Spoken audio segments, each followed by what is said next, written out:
Hello everyone, welcome back to Baji Rao IAS Academy.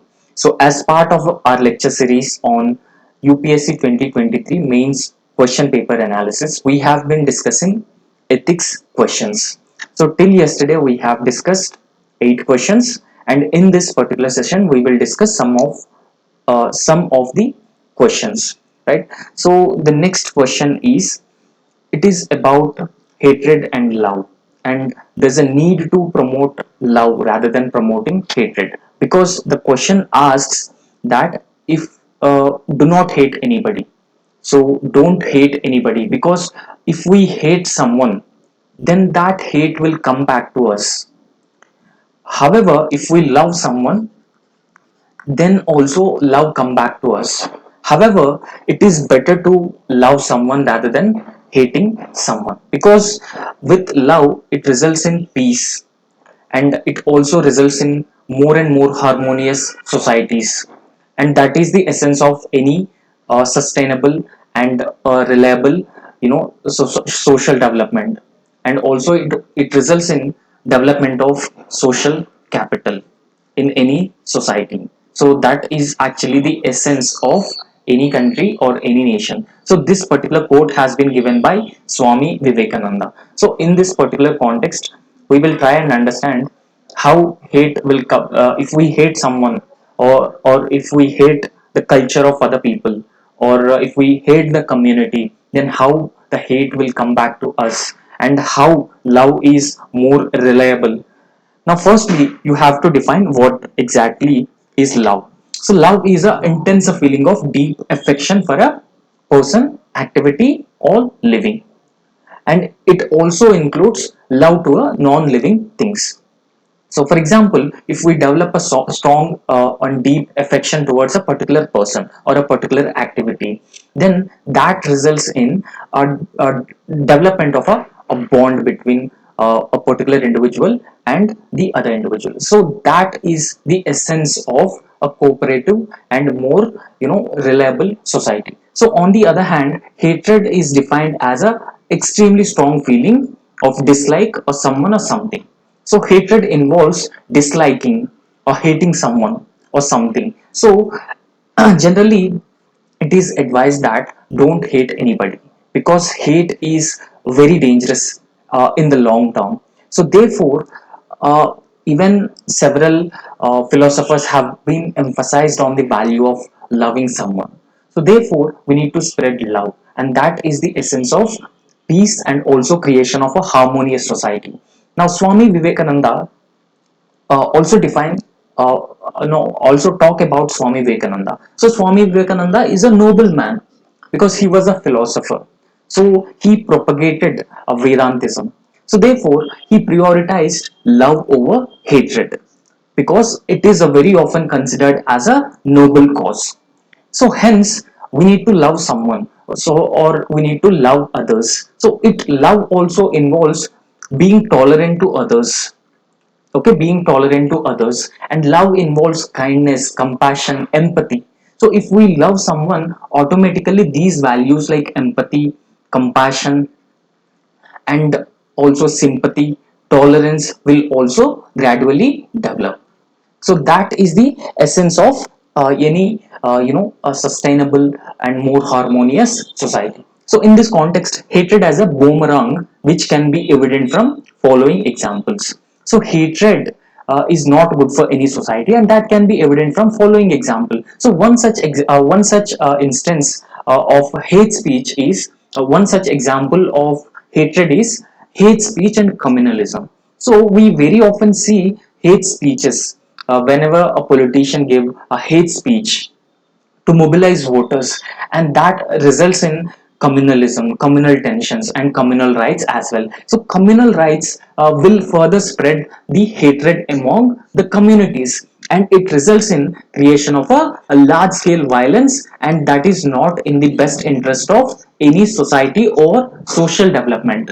So as a diverse society, we need to live together as a community collectively. So collectiveness is a strength of any nation. So there's an example also. For example, hate speeches very often led to communalism. So in India also we have very often see hate speeches, and hate speeches very often leading to communalism. For example, during COVID-19 pandemic times, the Tablighi Jamaat was accused of spreading COVID-19 pandemic to rest of India. So that is how we are spreading hate. So hatred will result in communalism, communal violence.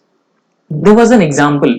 So the anti-minority hate speeches led to violence in Myanmar. So that led to the Rohingya genocide. So because of Rohingya genocide, now they are being homeless. So not just homeless, now they are being refugees, and the state sponsors terror. The state sponsored violence has been used against Rohingya minorities in the state of Myanmar. So, therefore, hate speech and communalism are detrimental, and they are the results of growing hatred in any society.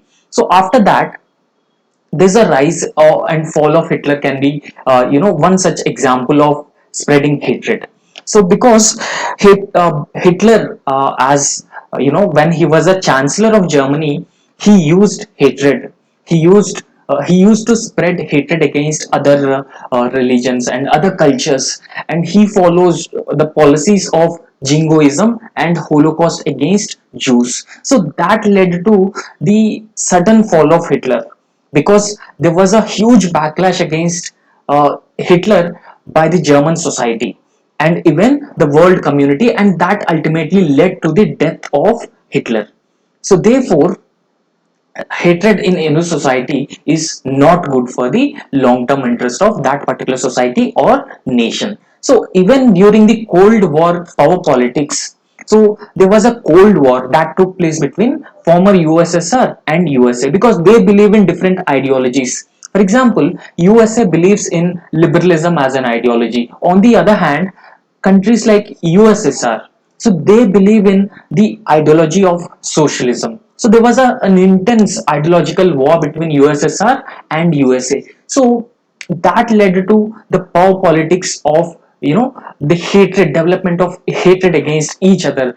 Now during the Cuban Missile Crisis, each country even ready to go for a nuclear war. So however, that situation was relaxed a later period of time through mutual understanding. So because of the development of hatred, it will lead to wars, and it will lead to conflicts.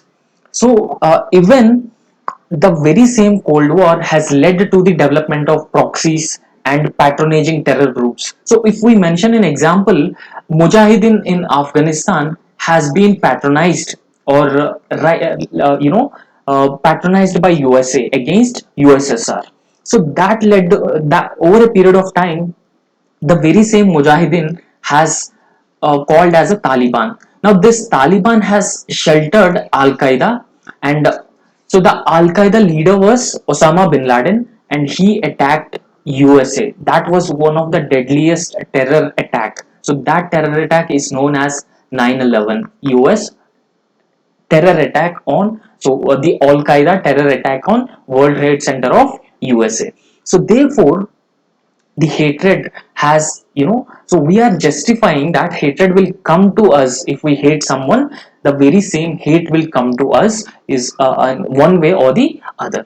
So after that, we can also mention the examples of USA's patronage of extremist groups like Taliban or any other terrorist groups. So they are being used as a proxies. So if we mention recent example, so the Hamas and Hezbollah, they are extremist groups in Middle East, and they are also patronized by countries like Iran. So patronizing such extremist groups would further spread hatred, and it is not in the long term interest of any region or any country. So ultimately it would result in large scale violence against civilians, and also it creates instability, destabilizing the overall region. So, when we mention the example of hatred, so the developed countries have time and again have been denying the damage they have caused to the environment.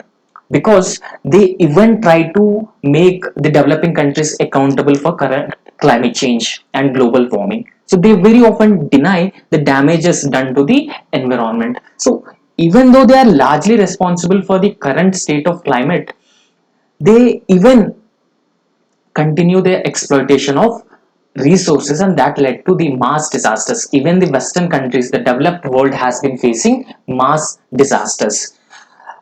If we mention an example, the western industrialized nations, largely European Union, USA and other industrialized nations, now they have been denying the climate change, and they are also denying the global warming.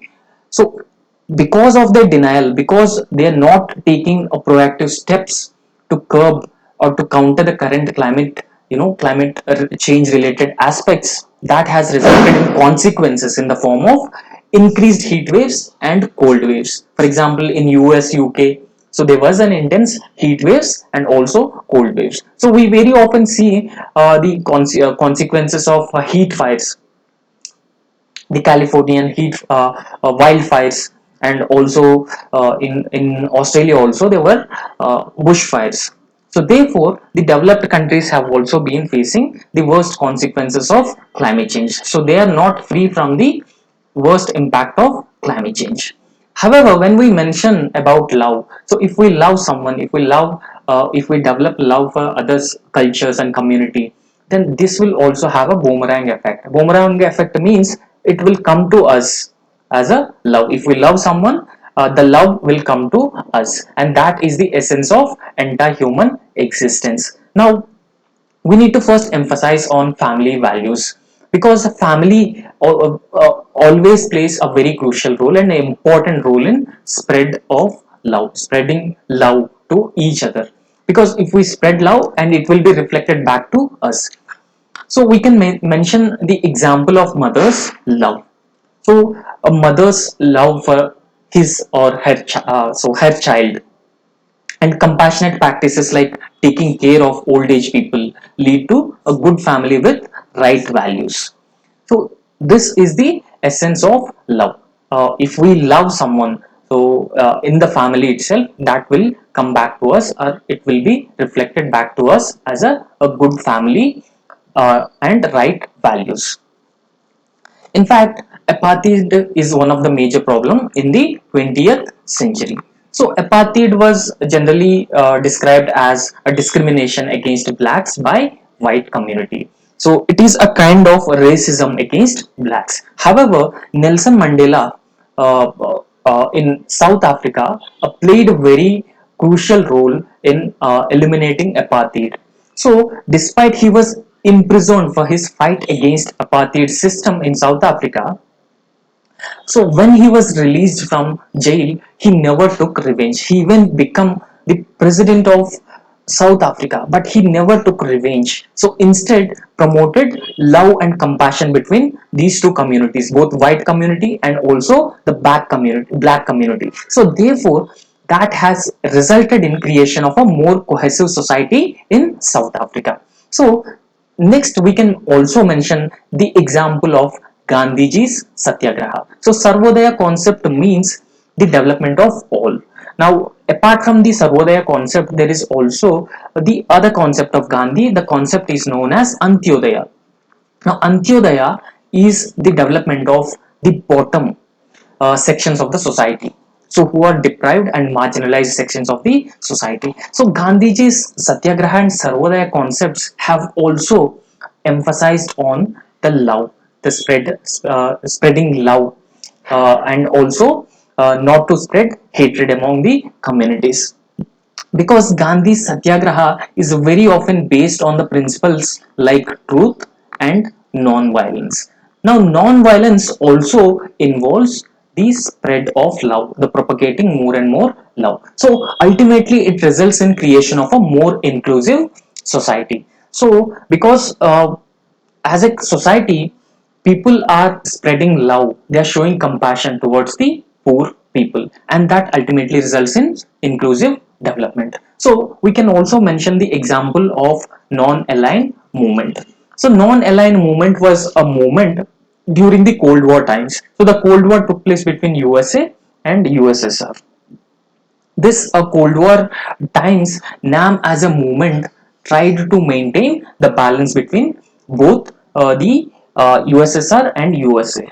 So therefore, these countries will not involve in bloc politics. So these countries will not involve in military confrontations. So therefore, they have tried to spread peace, and they have tried to love other countries. So this can be this is based on the principles of mutual respect and compassion towards other countries.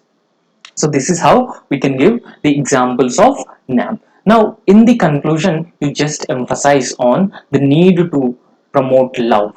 So, okay, how can we promote love? So, love we can be promoted through healthy socialization at the level of family, healthy socialization, and even at the school level, we can emphasize on sharing, and even family we can the children can be imbibed values like caring and also respecting each other's culture, respecting the gender, female and girl child, providing equal opportunities, the value of sharing, tolerance. So all these values will ultimately result in spread of love, and love is essential for creating more compassionate society in any nation. So this is how you can conclude this answer.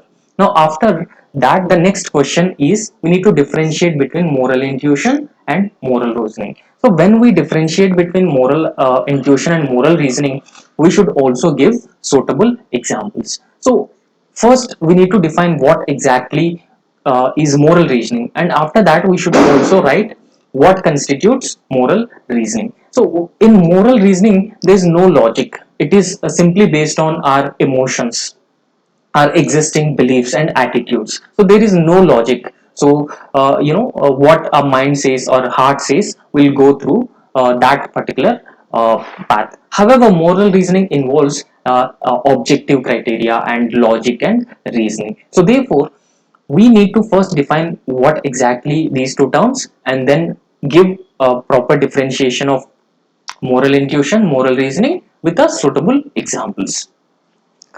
Now, when we talk about moral intuition, so moral intuition is very often defined as a swift, instinctive sense of right and wrong. So, it is a swift sense. We do not use a very objective, rational criteria when making decisions. However, it is very often driven by emotions, cultures, and experiences. So, whatever experiences we already have, and the culture we live in, and emotions we already hold for a particular individual, a particular community, or to a object. So therefore, it is a more swift and instinctive, and it will help us in taking swift decisions whenever there's a disaster, and we need to make instant decisions, taking into consideration different aspects, whether our experiences, emotions. So therefore it will help in disasters, because it helps us taking quick decisions. So on the other hand, when we talk about moral reasoning, so moral reasoning is defined as a conscious evaluation. So this is like a conscious evaluation. We are using our consciousness, we are using logic, rationality, and objectivity. Okay, so so when we use logic, rationality, and objectivity, then that would result in moral reasoning. So moral reasoning, any decision which we have taken is based on the scientific criteria. So it is deducing the moral superiority of equity over discrimination. So while intuition is very often considered as a subconscious, so already it is in our mind, we just swiftly deliver it for taking an effective decision. So on the other hand, so reasoning requires reflective logic. So the moral reasoning requires logic, scientific criteria, and also the reasoning. Now we need to write the differences between moral intuition and moral reasoning. So what exactly the difference between moral intuition and moral reasoning? So firstly, we need to talk about the speed. As we have already discussed, moral intuition involves swift and faster decision making. So that doesn't involve any logic. any objective criteria. So therefore, the key distinction between moral intuition and also moral reasoning is the speed. Speed is a key distinction because moral intuition is a fast and automatic decision making, so that doesn't involve any objective and logical criteria. So while on the other hand, the moral reasoning is much slower, so it involves the conscious thought. So because it involves conscious thought, so it is much slower than the moral intuition. So we can give the example here for moral intuition: reacting instantly to stop child from stealing. When a child attempts to steal something, some object, so we instantly stop the child, and it is based on our experiences, our beliefs, our existing values. And when we mention the example of moral reasoning, deliberating over a company's ethical stance over environmental issues. Now, in the corporate governance, several companies have been adopting, environmental practices that are detrimental to the environment and biodiversity. So, therefore, when we discuss or when we deliberating on ethical stance of a company over its environmental issues, that could be considered as a moral reasoning, or it can be considered as part of moral reasoning. So we should also discuss about rationality. So what rationale we use when we are using moral intuition and also moral reasoning. So during moral intuition, so it is very often relies on our emotions, cultural norms, and personal experiences. So what personal values, personal experiences we have. So on the other hand, the moral reasoning is very often based on the logical thinking, ethical principles, and conscious evaluation. So you can understand the difference between moral intuition and also moral reasoning. So in this rationale, the moral intuition, we can give the example of we feel uncomfortable in public because without knowing why. So, we very often feel uncomfortable in public. Now, secondly, we can give the example for moral reasoning as deciding not to invest in a company after researching in its human rights track record. So, there are different companies, and few companies respect human rights, and few companies contribute to corporate social responsibility. So because of our inherent value system, as moral reasoning also emphasizes on existing ethical principles. So therefore, after a thorough research of a particular company and understanding its human rights record, we have decided not to invest in that particular company. So therefore, the decision which we have taken is based on moral reasoning, our moral reasoning. Now, in this context, we need to understand the next, aspect, that is accuracy of a decision. So, when we take a decision, how accurate it is, both in the case of moral intuition as well as moral reasoning. So, moral intuition sometimes lead to quick and accurate moral judgments. Of course, it is true that we take decisions in a swift and faster manner when we use moral intuition. So, therefore, moral intuition leads to quick and accurate moral judgments. So, for example, whenever there is a straightforward situation, whenever there is a situation, whenever there is a crisis, we need to take immediate decisions, and disasters is one such example. A war like a scenario, that is another example. So, in those scenarios, we need to take very swift and quick decisions, and moral intuition will help in taking such a swift decisions. However, on the other hand, moral reasoning allows for a more comprehensive and nuanced evaluation. So we evaluate different dimensions of a particular issue. So we evaluate it from different angles, and that can be called as SWOT analysis of an issue: strengths, weaknesses, opportunities, and threats of a particular issue. So after taking into consideration all these dimensions of a particular decision, then we come at a very well informed decision. However, the uh, the way of arriving at that particular decision is very often considered as a complex and novel scenario, right? So in this context, moral intuition is instinctively comforting a crying stranger. So we very often comfort a crying stranger. On the other hand, moral reasoning involves analyzing contentious political issue from multiple angles before forming an opinion. Now, whenever there are different political parties and candidates who are contesting elections, so we come to an opinion about a particular political party or a candidate. So, based on the issues, the political issues, and the party's previous record, so therefore, we have been analyzing the track record of a particular political party and also the candidate before coming at a decision or an opinion. So therefore, moral reasoning has a more accuracy because it is a very often well-informed decision and it is based on the scientific criteria. Now, the subjectivity. When we talk about subjectivity, of course, it is true that moral intuition is more subjective because it can be influenced by personal biases or individual biases and the emotions we already hold. So on the other hand, moral reasoning is more and more objective. It has a less subjectivity because whenever we take any decision, that decision is based on the proper assessment considering the broader range of factors. We take into consideration the different aspects of a particular issue.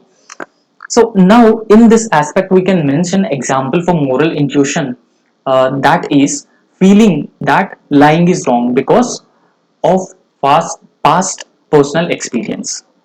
So we have the personal experiences of past that says that lying is bad or lying is wrong. So on the other hand, weighing the pros and cons of a whistleblowing act, considering the implications involved, is can be considered as an example of moral reasoning. So when we talk about the applicability of both moral intuition and moral reasoning, moral intuition, so it very often depend on situations. For example, based on situation, we take quick decisions whether we have to prefer taking quick decisions or not. So, on the other hand, when we talk about moral reasoning, it is a very complex phenomenon and it is morally ambiguous situation. So, whenever we have been facing a dilemma and whenever we are come across any morally ambiguous situations, we use moral reasoning, and moral reasoning will help us to come across more ethical and scientific objective decisions. For example, jumping in a breakup, a public fight without much thought. For example, there was a public fight that has been taking place, and we immediately jump in, not thinking about what is it for, what will be the consequences. So that is the moral intuition example. So on the other hand, when we talk about the example of moral reasoning, we conduct a thoughtful review of a company's policies to ensure inclusivity and fairness. So that can be an example. So however, when we apply the moral reasoning for the above given example, that is jumping into a breakup, a public fight without much thought. So we think about all these things. So first we think about the consequences and what are the reasons for actual public fight, and then we will take a well informed decision to break up this public fight. Now this is how you need to differentiate between both moral intuition as well as moral reasoning. Now, in the conclusion, you have to write the difference. You already written the difference. So, in the conclusion, you should write the importance of using both moral intuition and moral reasoning. So, there is a need for balanced use of both moral intuition and moral reasoning, and that results in a well-informed decisions. So we should not simply go by the moral reasoning and also moral intuition. So there should be a healthy mix of both moral intuition and moral reasoning, and that should be the essence of any ethical decision making. So you just have to emphasize on that, and in the end also you can link it with civil services. In civil services, any civil servant should not only be guided by the objectivity. Objectivity is very important, but he or she should not just be guided by the objectivity. but he should also take into consideration aspects of emotional intelligence, and that very often come as part of moral intuition. So that results in good governance or common good. So you can just write conclusion in such a manner. So the next question is about conscience. Now we all know that how important conscience is for any individuals, for whether it is for the well-being or whether it is for taking decisions which are based on our existing value systems. And Mahatma Gandhi is an epitome of using conscience whenever he is taking decisions during the Indian freedom movement. So is conscience a more reliable guide when compared to laws? So there is often a conflict between laws, rules, regulations, and conscience of a particular individual. So this question has been asking about, we should rely more on conscience or we should completely rely on laws, rules, regulations. So in this context, we need to understand the ethical decision making. So whenever we are decided to take an ethical decision, so we should rely more on our conscience, our personal conscience, or we should go simply by laws, rules, and regulations. However, you should not take any particular stand in this question. However, the answer to this question is balanced, should be balanced. Balanced means you should take decisions, ethical decision. Whenever you are taking ethical decisions, they should be based on both conscience as well as existing laws, rules, and regulations. So it should not be completely based on conscience, or it should not be based on laws, rules, and regulations. So firstly, you have to define what exactly conscience is. So, in fact, the conscience is a very important value from the ancient times also, because there are thinkers like Socrates, Plato, Aristotle. They have emphasized on the importance of conscience for the human progress or entire human system. In fact, Mahatma Gandhi has, even though he's not acknowledged himself as a philosopher, he also emphasized on the value of conscience. And even Swami Vivekananda has also emphasized on the value of conscience. So there was a small story about conscience when it comes to Swami Vivekananda. So Ramana Maharshi asked Swami Vivekananda to steal rice when no one is watching. However, Swami Vivekananda replied to Ramana Maharshi that I cannot steal rice because my conscience is watching. So this is how he has emphasized on conscience. So these things you can either write in conclusion or introduction itself. However, Mahatma Gandhi has also said that, you know, Mahatma Gandhi said that there is a higher court than the court of justice. That is the court of conscience.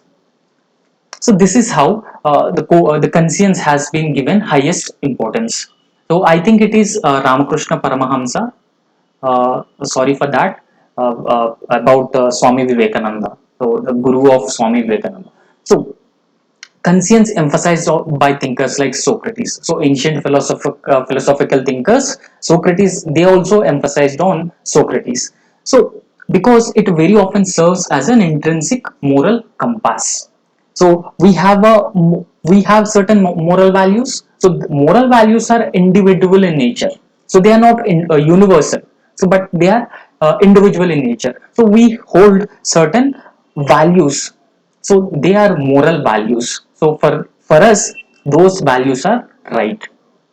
So these the conscience is considered as an intrinsic moral compass. So it very often guide individuals taking ethical judgments, and it also guide actions of individuals.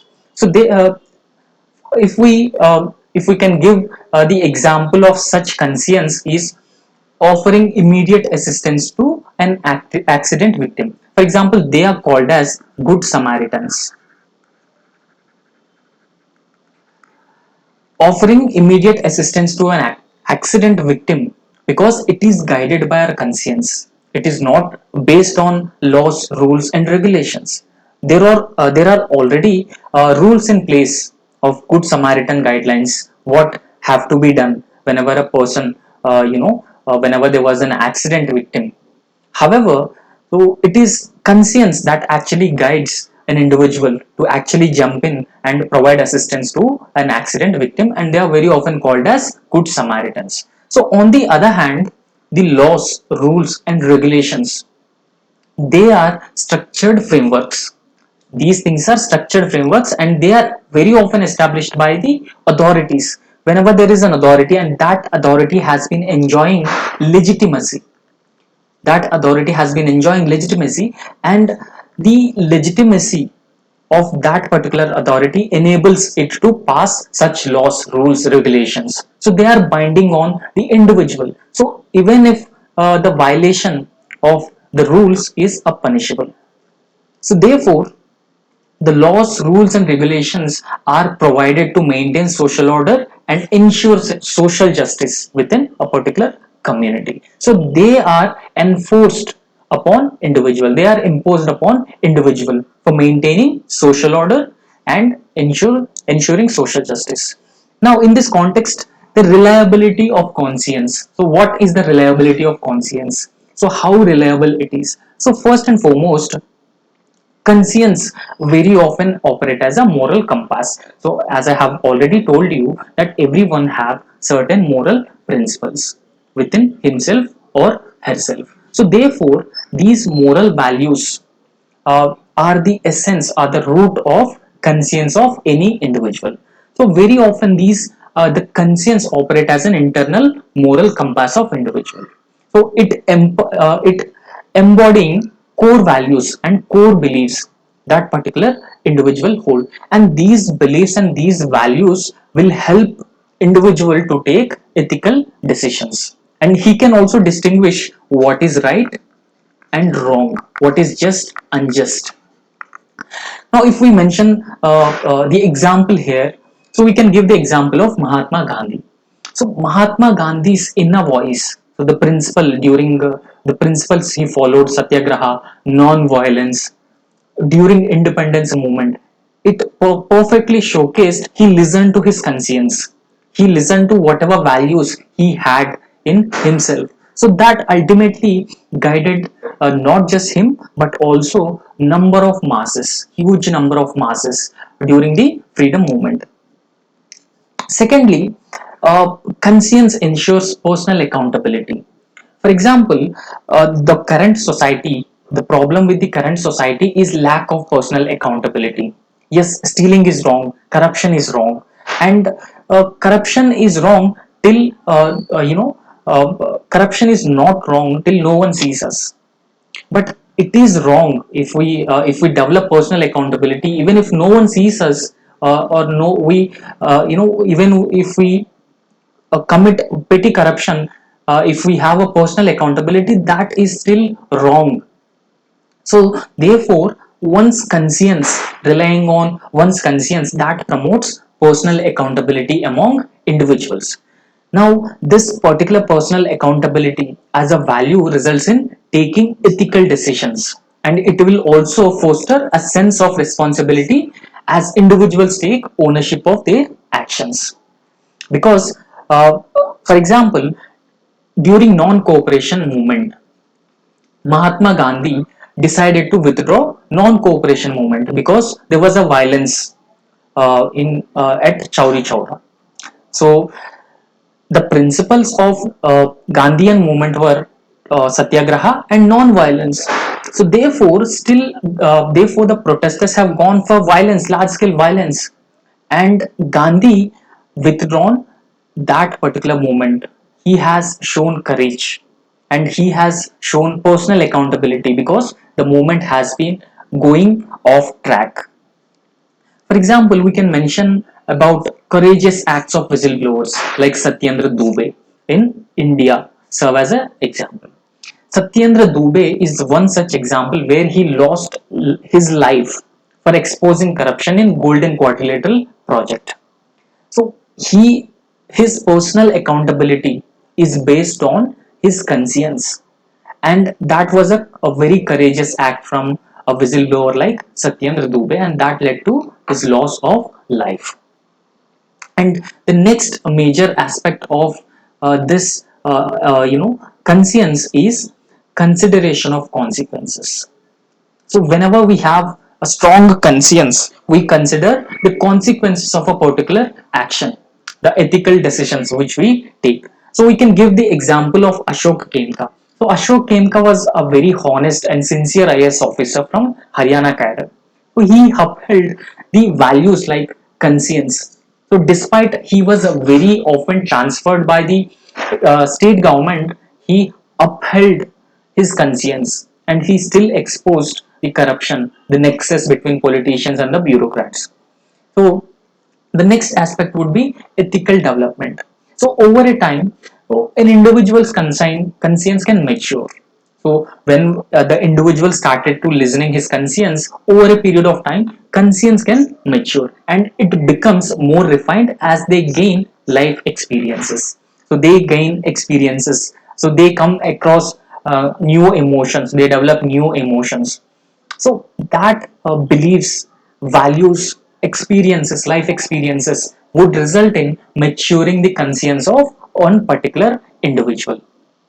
Okay, so that ultimately results in enhancing the reliability. Okay, so as a guide, as a moral compass, conscience would be further refined. It becomes more and more reliable. So that ultimately helps in making ethical decisions for the larger good or summum bonum.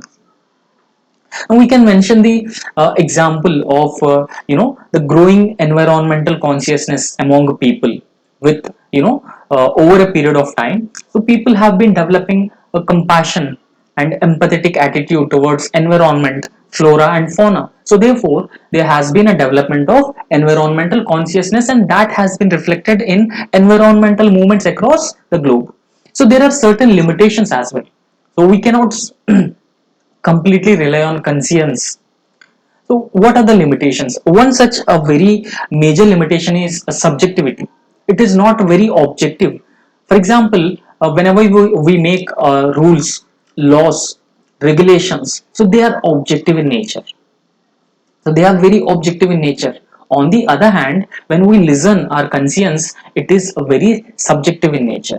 Subjective means it changes with changing individuals, it changes with changing values and personal beliefs. And even emotions can also guide a person's consciousness. So therefore, we should not completely solely rely on our consciousness. So euthanasia can be mentioned as an example, because in euthanasia what happens is different individuals have a subjective moral beliefs over the the practice of euthanasia. So therefore, because of this different value system, different beliefs over the euthanasia, it is very often becoming challenging to come up with a very clear ethical consensus. So there was still not a consensus. Few people says that euthanasia as a practice should be allowed, and others says euthanasia should not be allowed. So after that, there is a lack of clarity. Since there is a lack of consensus over taking decisions, there is also lack of clarity, because with changing emotions and also changing our value system beliefs, our decisions will also change very often. So therefore, taking or coming up with a decision very often become complex, and it is very often involves ambiguous ethical situations.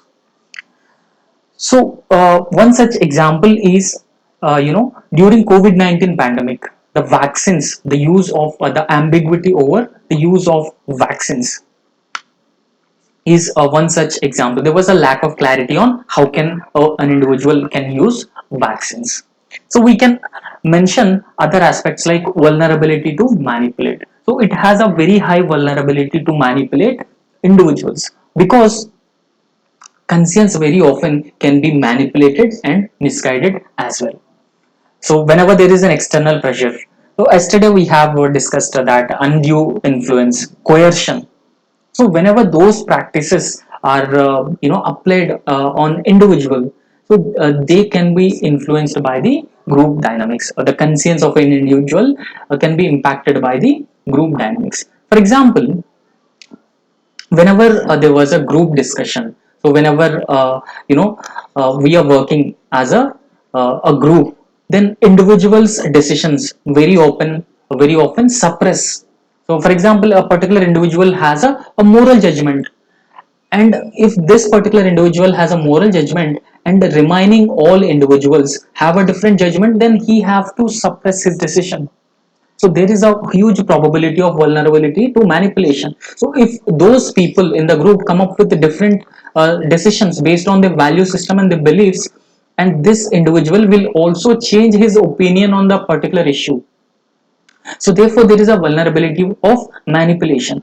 So after that, the conscience has a huge legal and social consequences as well, because conscience without we develop conscience without considering the legal and social norms, because we have certain beliefs and we have certain values in our inner self, and they may or may not conform to the social norms or the legal aspect, and that could have a huge legal repercussions and even social backlash as well.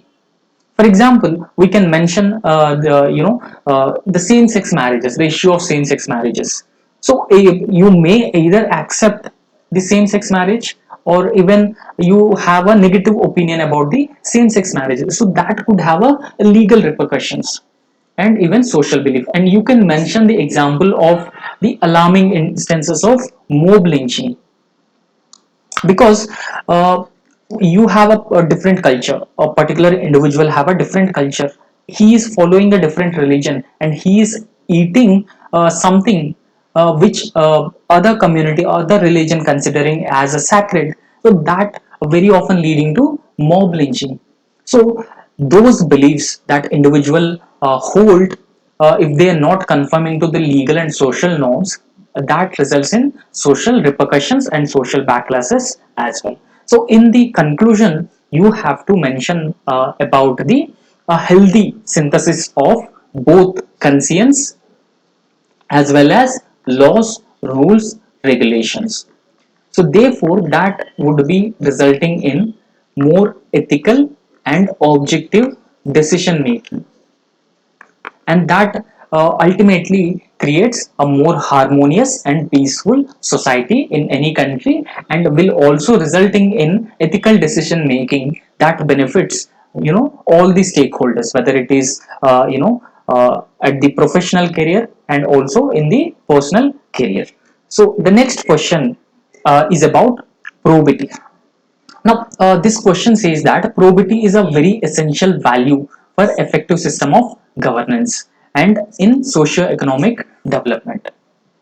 So, therefore, in this context, we need to understand what exactly probity, and probity in governance is very important. So, what is a probity? First, we need to define, and then we need to understand how probity is a very essential for good governance or effective system of governance and even in the socio-economic development.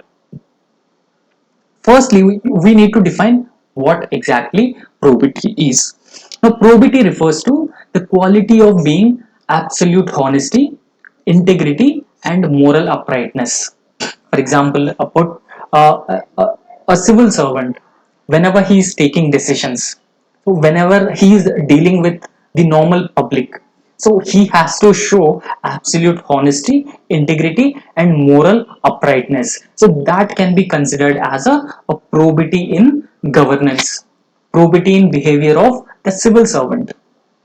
And probity also involves adherence to highest moral standards. So every individual have a moral standards, so therefore it refers to adherence to the highest moral standards, and also involves the ethical conduct of a civil servant while he is doing his professional duties, while he is pursuing his responsibilities. So there was an example, the financial auditor refusing to take a bribe.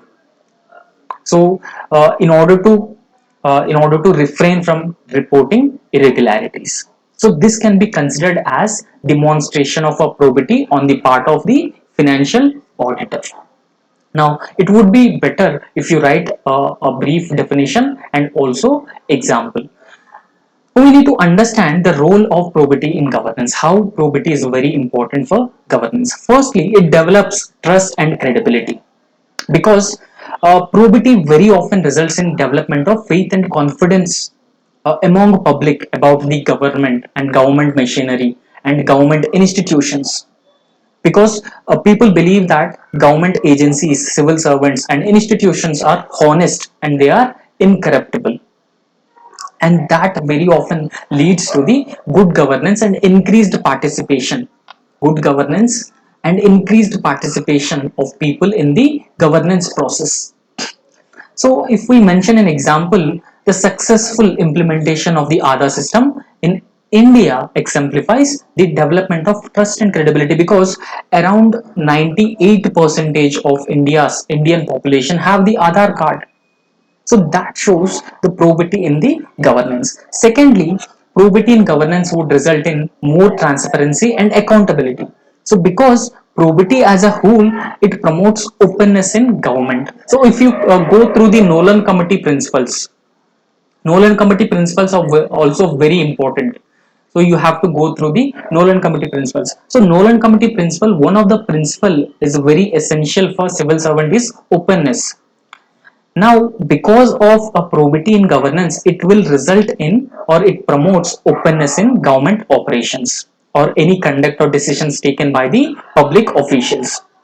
So, hence, that would resulting in public officials, they can be held accountable and their actions could be more and more transparent. In this regard, the successful implementation of the RTI Act, so that translates to increasing probity in the governance and transparency and accountability also. So after that, we can also mention about effective resource utilization.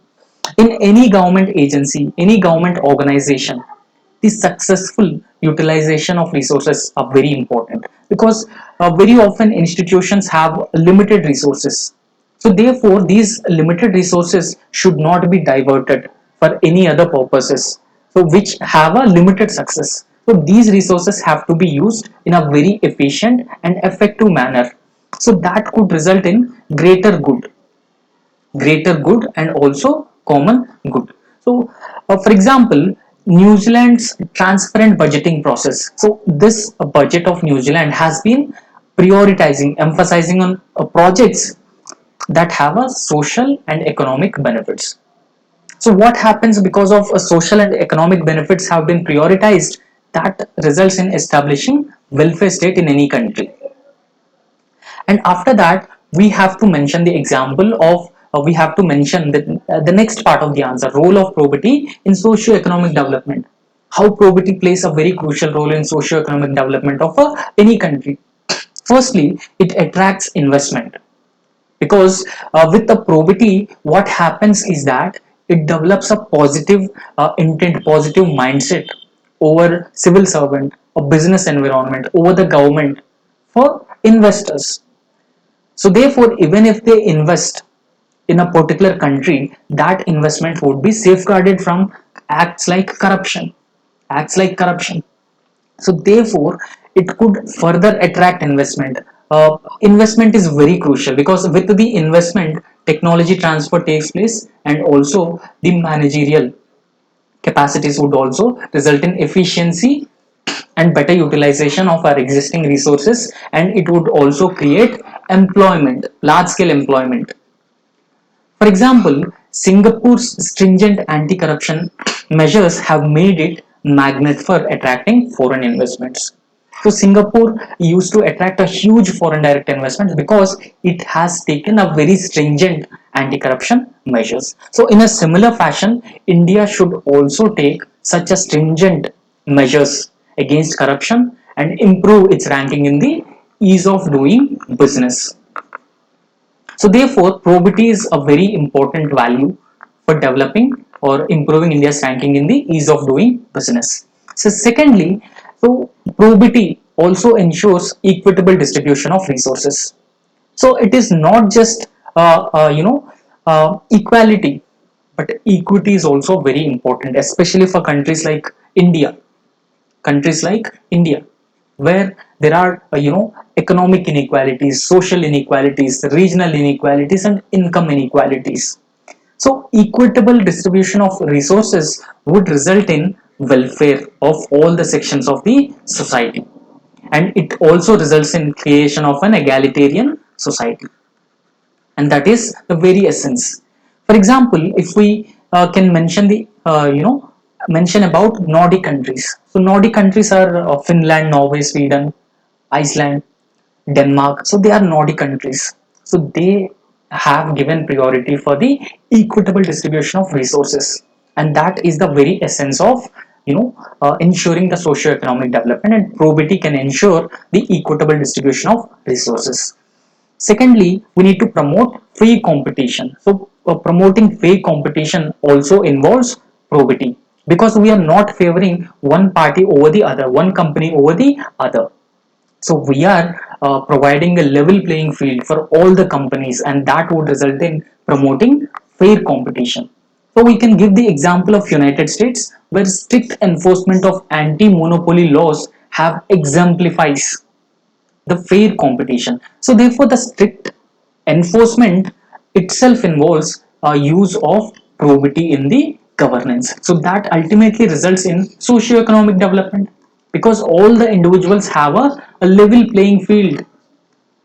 Okay, they have a level playing field, and it results in creation of employment opportunities. And no one company has a monopoly over the production, and that is a very essence, that is very important, because it provides a healthy competition in that particular economy.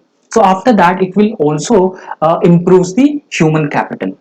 How it improves the human capital? Because probity in the socio-economic development or developmental measures would result in giving more emphasis on education, creation of employment opportunities, and healthcare of individuals. So the government and the governance process and the government schemes would uh, you know prioritize merit and development of skills, and that is the essence and foundation of human capital development. For example, we can write about Germany's vocational training system is a prime example. So not just Germany, we can also mention about India's Skill India program.